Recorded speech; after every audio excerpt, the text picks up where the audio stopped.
so much meth, so many tigers, so much craziness, guns, the whole thing, that I was like, wow, that's the craziest story I've ever seen.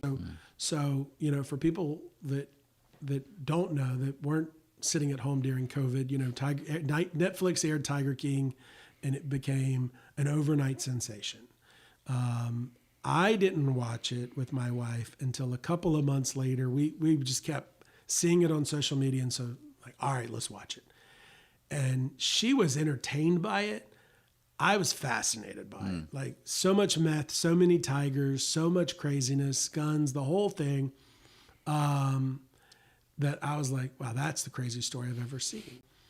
And in Tiger King, they discuss how Don Lewis was killed, and they believe Carol Baskin killed him and then fed him to tigers, okay? And so Don Lewis's family calls me out of nowhere. They were constantly in our office. They were setting up witness interviews, so I didn't have to. So like, they would be like, okay, you can interview these witnesses if you want. You got to do it on camera.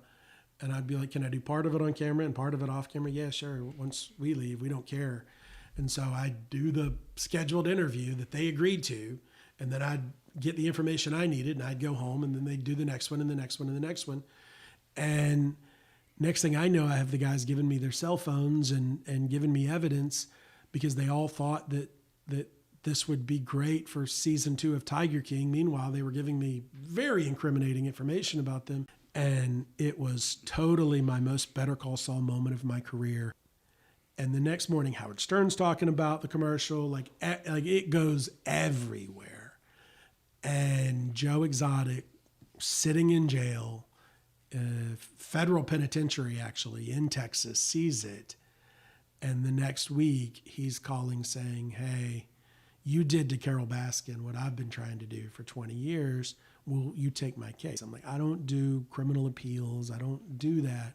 He's like, just let me fly you out here and tell my story. And he did, and made an offer I couldn't refuse. And, off we went helping Joe.